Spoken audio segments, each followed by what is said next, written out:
Hey friends, it's Michelle from Little Farm in the Valley. So today is milk cleanup day. So I've been saving up my milk. This is about from the last 3 days. This is milk from our Jersey cow, Tanya. So you can see it has quite a cream line. She is a Jersey cow. And this is actually not a whole lot of cream for Tanya. For some reason, she's been holding back her cream, maybe for her calf or whatever reason. But anyway, I'm gonna make some cheese today. And the first thing I'm going to do is take off the cream from the milk. You don't necessarily need the cream to make cheese. Sometimes if you want to, you can leave it on there. It's probably no big deal, but I would rather take the cream off and just use the skim milk. And there's certain cheese recipes that have you add the cream back, but today I'm going to make a cheddar cheese using this milk from the last 3 days. So usually on the weekends, I will let it pile up and then Monday morning I'll deal with it. As you can see, we have quite a bit to deal with, but that's the fun part of having a cow, right? She makes milk. And then you can do all kinds of fun stuff with the milk. So I'm gonna start by sanitizing some stuff, and then I'm gonna start taking the cream off. So I watch a lot of Ruth Zimmerman's YouTube videos of her channel is called Homesteading with the Zimmermans, and I get a lot of inspiration with what to do with milk from her. So she showed this peroxide spray on one of her videos that she uses to sanitize things, which I'm not a big bleach fan, so I'm really glad to know that peroxide works as well. So I made my own, and I'm just going to sanitize my jug here and my cheese making utensils and the pots and the countertops and the sinks. And this doesn't really take as long as you would think, because I sanitize the sink after I clean the milking equipment every morning anyway. So it doesn't really take as long as all that to clean everything up. I don't really over sanitize things when I'm making cheese because I know it's probably not necessary if you keep a reasonably clean kitchen, but just because of all the things that we have going on in our kitchen, like sourdough and all kinds of things like that, the bacteria from those things can sometimes take over. And when you're making cheese, you want the cheese in the, I'm gonna see if I can say this right. So the culture that you add, in this case, we're going to add mesophilic culture.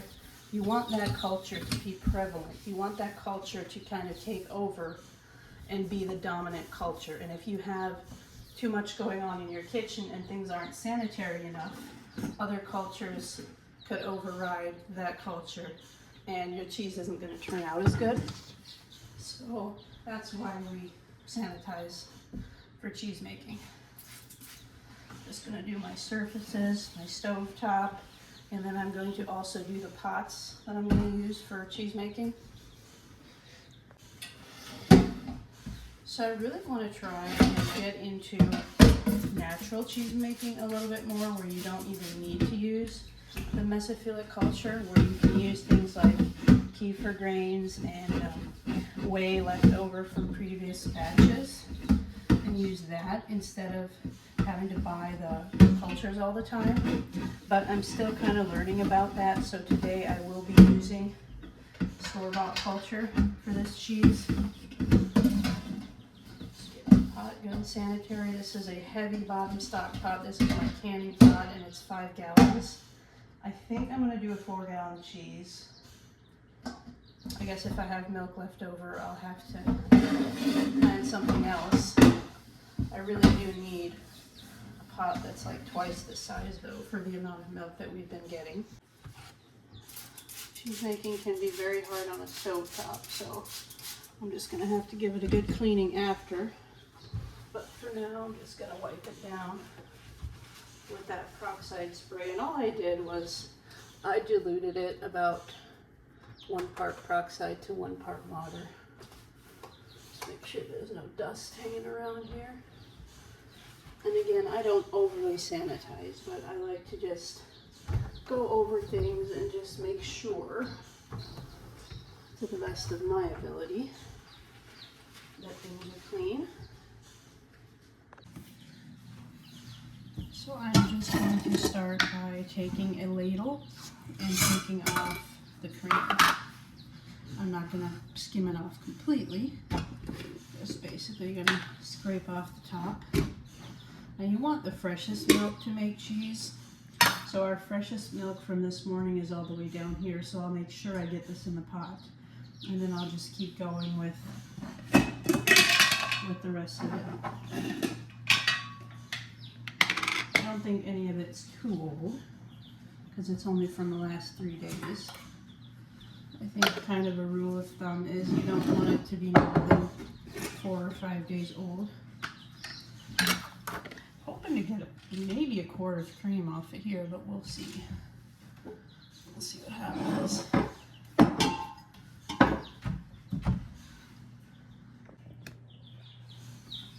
So all I'm going to do for skimming off the cream is I'm going to take a ladle and just get in there and get it out.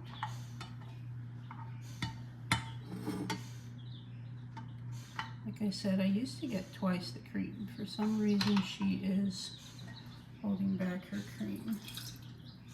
Got a little bit of milk in here, but the good thing is it'll separate itself again.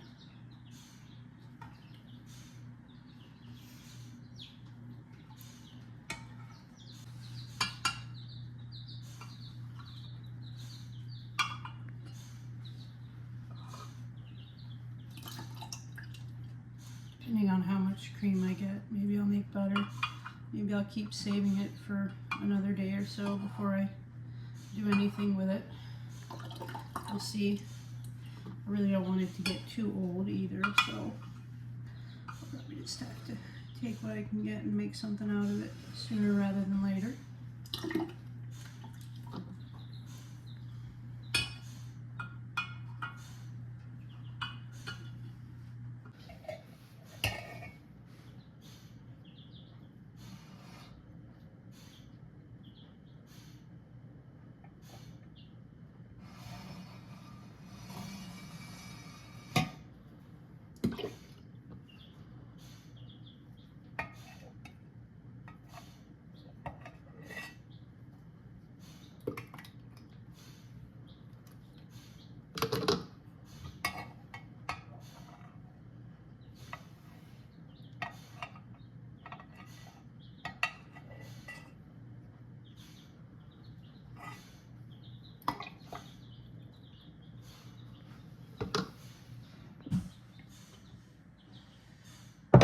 So there is my cream, and I think I will probably make butter with this because for the simple fact that tonight we have another gallon of milk with more cream on top. So I'll just make butter with this and take tonight's cream to have fresh cream in the refrigerator.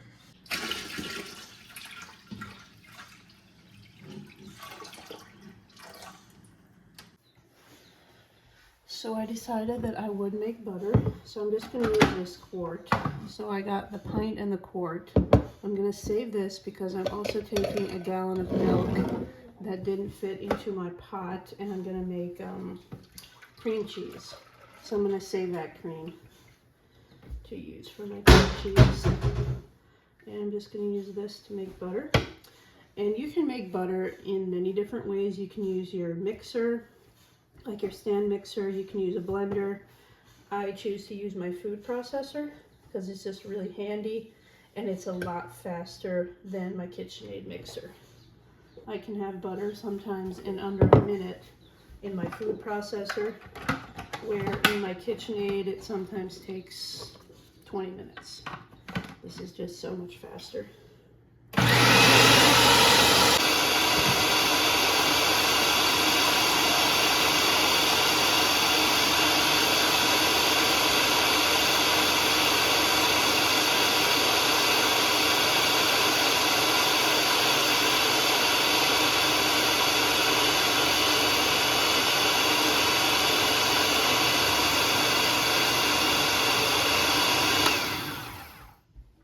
You can see how it separated there. The liquid is the buttermilk and then the yellow is the butter. I'm gonna give it a couple more pulses.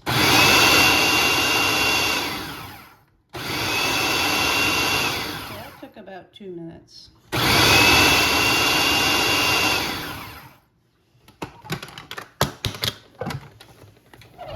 And just like that, we have butter.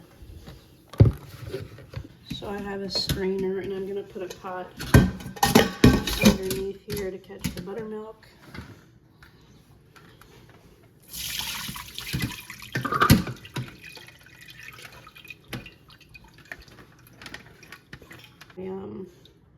My milk for the cheddar cheese is still heating in the pot. I'm trying to bring it to 90 degrees. So I'm gonna just work the butter while I'm waiting on the cheese. So the idea is you want to work all the liquid out of the butter as much as you can anyway. And usually I like to have my parchment paper ready, but I forgot to do that today, so I'll just have to stop, wash my hands, and get my parchment out. And I freeze my butter and just take it out of the freezer as needed.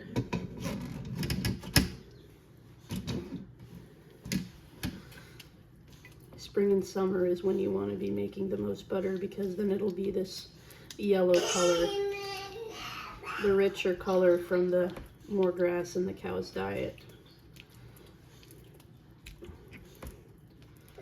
So I just kind of fold it over itself to squeeze out the buttermilk. And then after a while, I will rinse as well.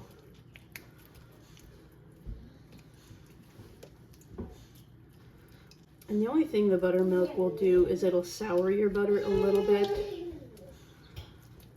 If you get the more liquid out, your butter will be a little bit sweeter tasting. I'll turn my cold water on and rinse the butter.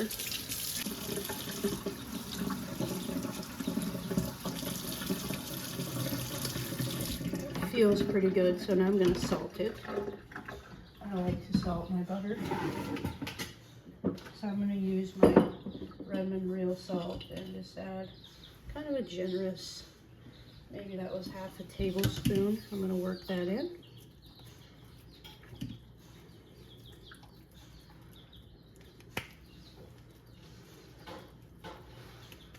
And now I'm just going to put it on my parchment paper, and that will pack it for the freezer. I might leave it out though, because it also goes into my cream cheese.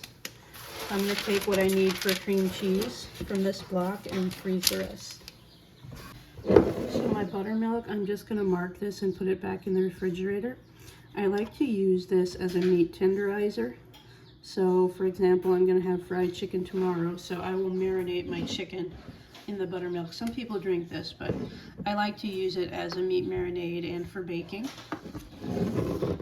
So these, my pint of cream and my butter, are going to go into my cream cheese. So I have my gallon of milk heating for the cream cheese, and then this is my 4.5 or so gallons for my cheddar. So now that my milk is 90, I'm going to add my mesophilic culture. This is a freeze-dried culture, so my recipe for 2 gallons wants a 1/4 teaspoon, so I'm going to double that. And I'm just going to try and sprinkle it as evenly as possible. And since this is a freeze-dried culture, I'm going to give it 3 to 5 minutes to rehydrate on the surface of this cheese. And after that, we're going to get it stirred in.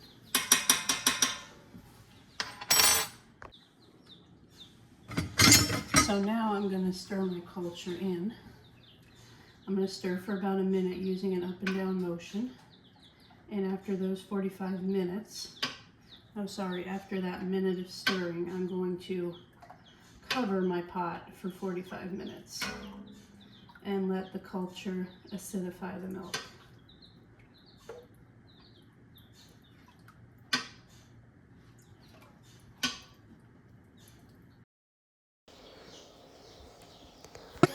So earlier this week we got our milk stand put together for Tanya. So now that we have a little bit of a better milking setup, things have been going really well with milking her, even though she is fairly new to the farm.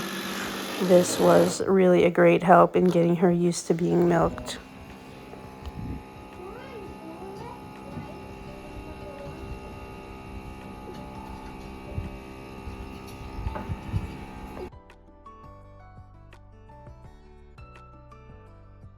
So I'm looking for some buckets for the whey, but let me check on our little kitties.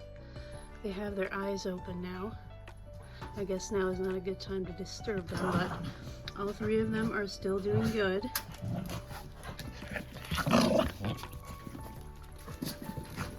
We have a rooster that decided to make his home in the barn. Hey, Roger. This is our barn rooster now. Check on the chickens. We have chickens here in the barn also, but they're bigger already. I don't know if you can see. It's not focusing very well, but there's the little chickens. I'm gonna check on Tanya and Reba and the horse and the donkey over here too.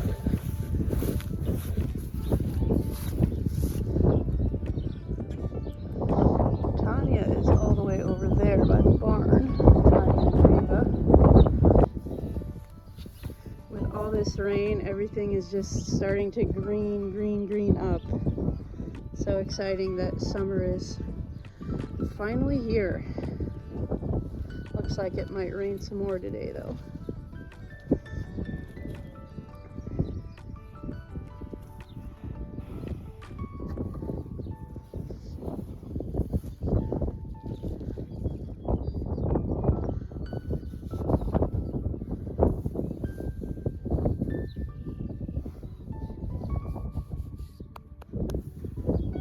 Looks like Tanya isn't gonna get up to greet us.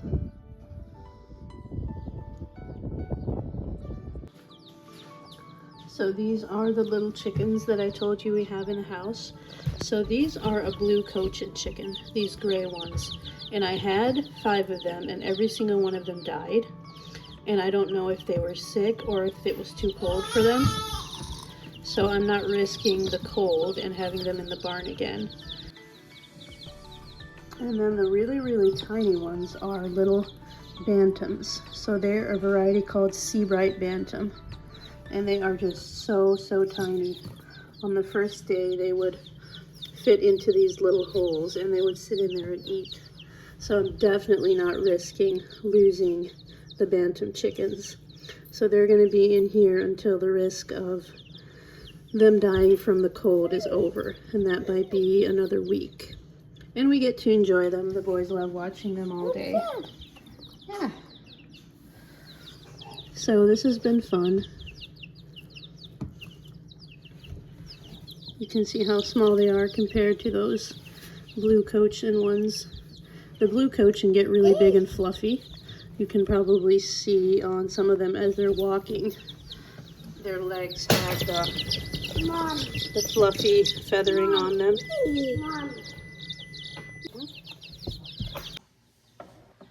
So my timer went off, so the next thing I'm gonna do is I'm gonna add rennet, the nice cheddar. So I'm dissolving a rennet tablet in some non-chlorinated water. And then we are going to stir the rennet in really well and leave it for 45 minutes to an hour until our milk has turned into a thick curd.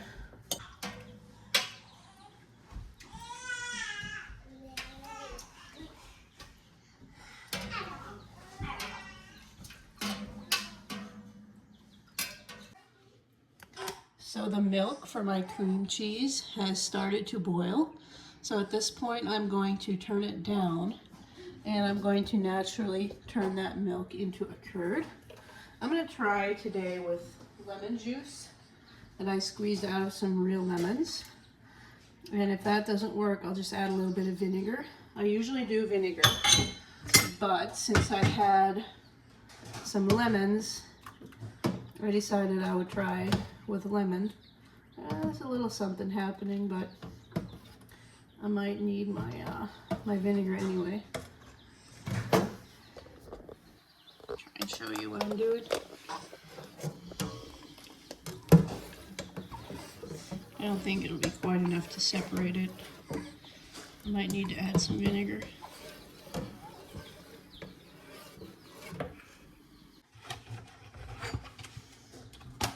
I'm gonna add a splash of vinegar. And that usually does it. So now it's really separated.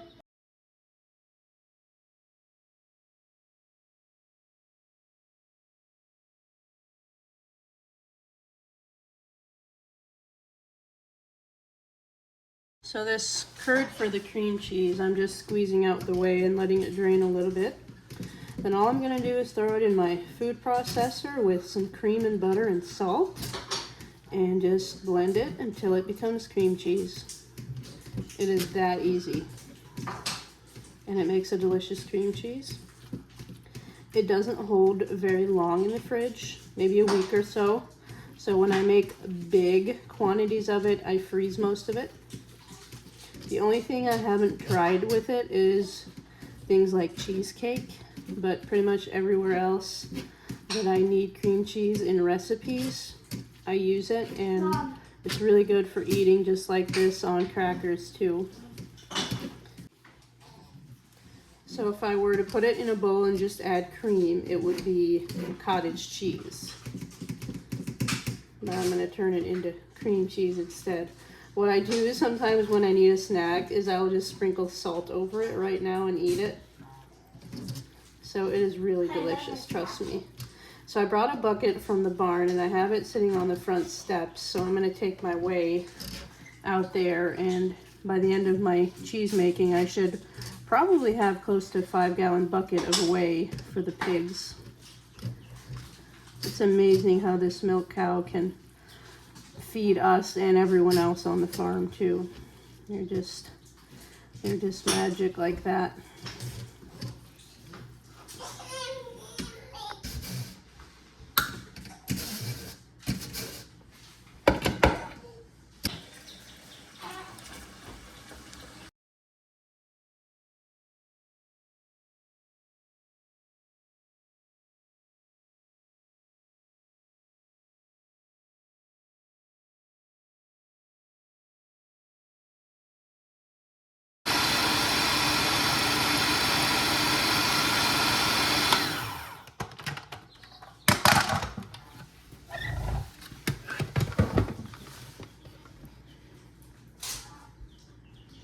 Cream cheese.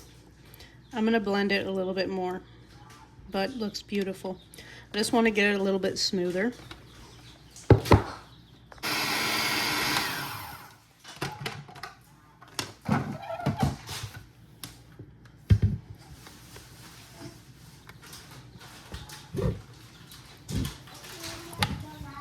This is amazing.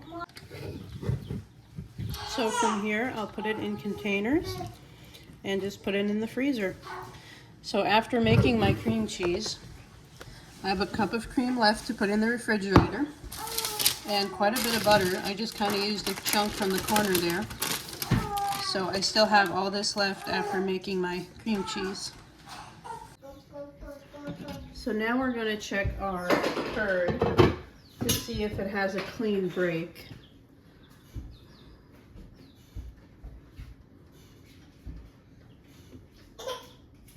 It looks good.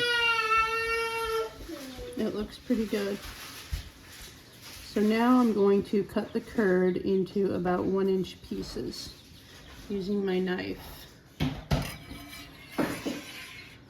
Try and stay about as close to 1 inch as I can. With this big pot though, I hope I reach the bottom. I have to take a different knife.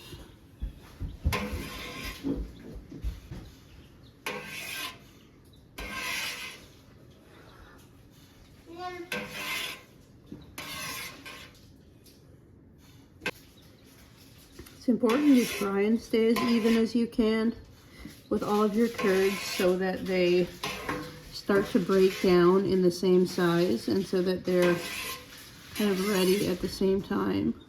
A little bit difficult, being that my knife probably can't even reach the bottom here, but so now what we're going to do is we're going to let the curd heal. So we're just going to let it sit for about 5 minutes. So now that my curds have healed, I'm going to start stirring them. So what I'm looking for is curds about the size of raisins or peanuts. But you want to very, very slowly and gently stir them so that your curds can hold up and to not just turn to complete mush. So I'm just going to try and very, very gently break the long curd apart over a period of about a half hour. And I'm going to watch my temperature, and I want my curds to reach about 100 degrees in that half hour. So I'm just going to stir very gently and slowly start to break down those really long curds.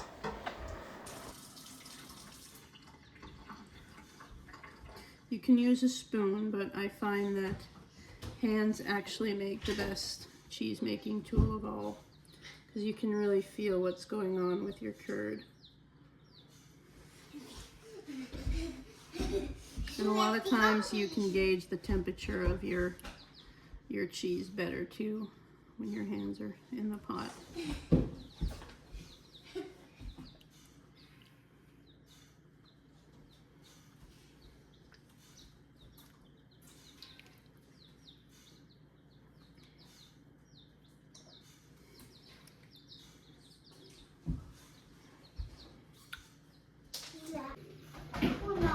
So I've got about 10 minutes left to stir, and you can see my curds have changed dramatically. I still have the occasional shiny one that I break apart, but they look more like little raisins now. So I'm just going to keep gently stirring for the next 10 minutes or so. And when I see those shiny curds, I just kind of gently break them apart. The ones that are still a little bit bigger.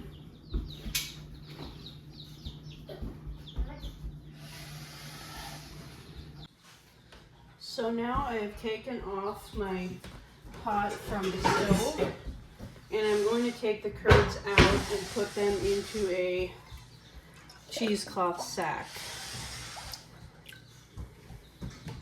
So I have something under here to collect the whey.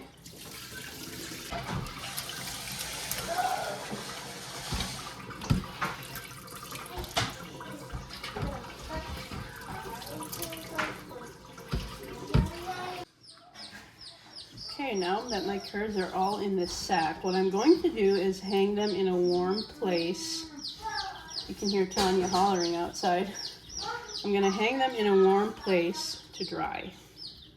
So I like to put my oven light on, and just with the light on, I don't have heat there, and suspend them over a pot to catch the whey. And then I'm going to let them drain for an hour. The warmth is what helps the curds continue to release the whey. Now it's hanging over this pot to catch the whey. And the warmth from the oven light is going to help the curds release their whey. There's the whey for the pigs, if the cats don't eat it first.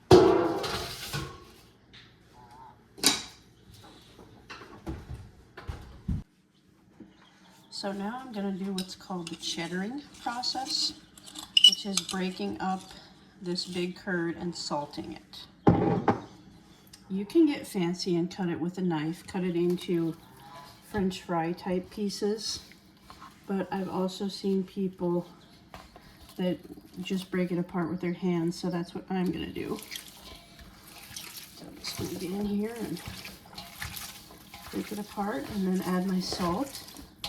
And get my salt stirred in, and then the next step will be to get it into my cheese presses. Yep.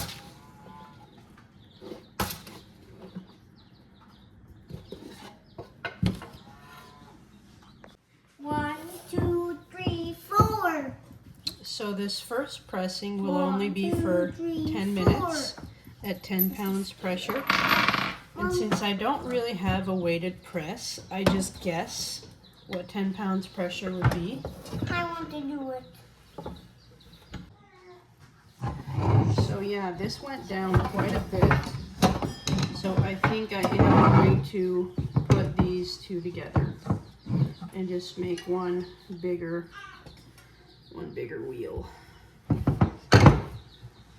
Wow. Okay, so now I'm gonna try and put about what I think would be 10 pounds pressure on for 10 minutes.